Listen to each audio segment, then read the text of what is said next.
अस्सलाम वालेकुम दोस्तों, उम्मीद करता हूँ आप खैरियत से होंगे। आज की हमारी वीडियो का टॉपिक इंटिंग डी टैबलेट्स के ऊपर है, जो कि एक मिनरल बेस्ड सप्लीमेंट है, हड्डियों के हवाले से बहुत ज़्यादा इंपॉर्टेंट है। तो आज की वीडियो में हम इंटिंग डी टैबलेट्स को समझने की कोशिश करेंगे।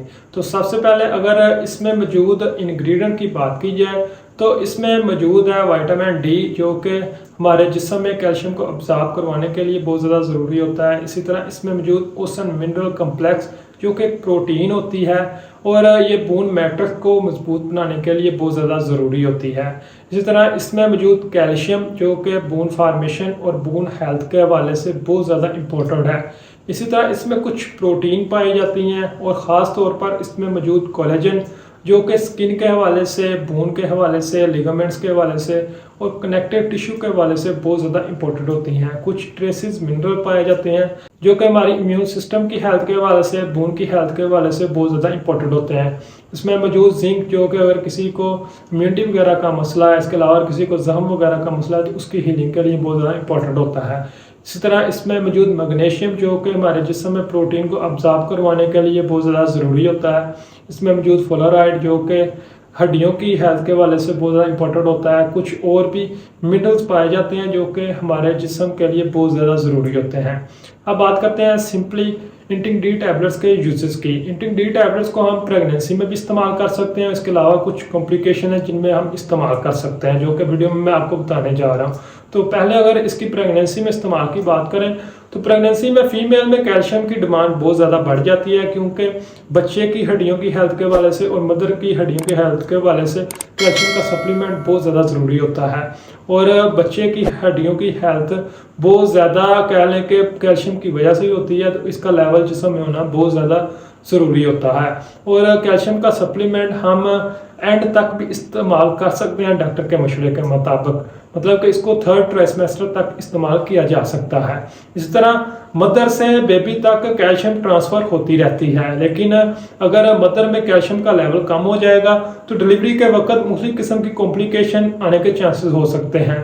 तो इस वजह से मदर में कैल्शियम का सप्लीमेंट इस्तेमाल करवाया जाता है ताकि कैल्शियम का लेवल जिस्म में पूरा रहे, उसकी कमी वगैरह ना हो। इसके अलावा इंटिंग डी को प्रेगनेंसी में बच्चे की हेल्थ, हार्ट की हेल्थ, मसल्स की हेल्थ, बोन की हेल्थ के हवाले से भी इस्तेमाल करवाया जाता है। अब बात करते हैं प्रेगनेंसी के अलावा इंटिंग डी के इस्तेमाल के ऊपर। इसको अगर ओस्टियोप्रोसिस का किसी को मसला है तो उसमें इस्तेमाल कर सकते हैं। ओस्टियोप्रोसिस में हड्डियों का मास और डेंसिटी कम हो जाती है, जिससे हड्डियां नरम हो जाती हैं, फ्रैक्चर होने के चांसेस बढ़ जाते हैं। तो उससे बचने के लिए इस तरह के सप्लीमेंट को इस्तेमाल करवाया जाता है। इसी तरह हड्डियों की एक डिजीज़ ओस्टियोमलेशिया, जिसमें इंटिंग डी टैबलेट्स को इस्तेमाल किया जा सकता है। ओस्टियोमलेशिया जो कि अडल्ट में ज़्यादातर पाई जाती है। सिमिलर ये डिजीज़ बच्चों में भी रिकेट्स के नाम से जानी जाती है।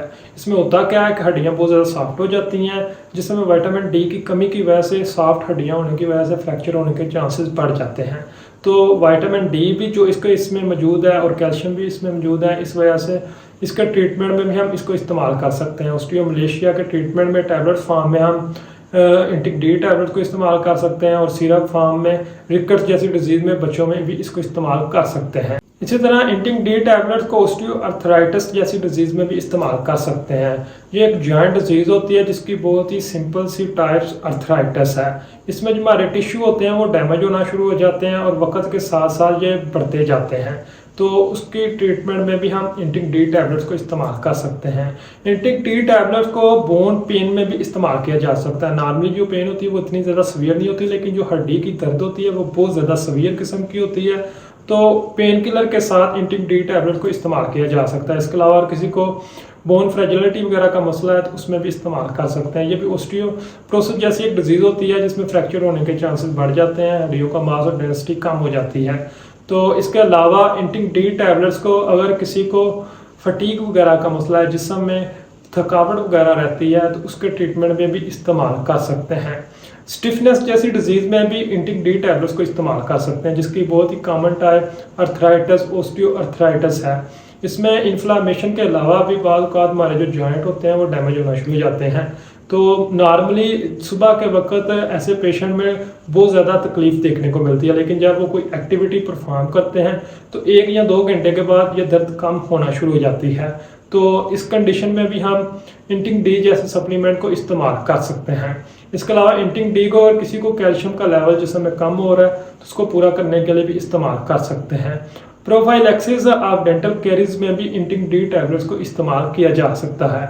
मुख्तलिफ तरह के फ्रैक्चर में हड्डी अगर डैमेज हो चुकी है या एक्सीडेंटली आपकी हड्डी में कोई प्रॉब्लम आ चुकी है तो उसकी हीलिंग और बोन फॉर्मेशन, बोन हेल्थ के हवाले से इसको इस्तेमाल किया जा सकता है। बात करते हैं इंटिंग डी टैबलेट्स के तरीका इस्तेमाल की।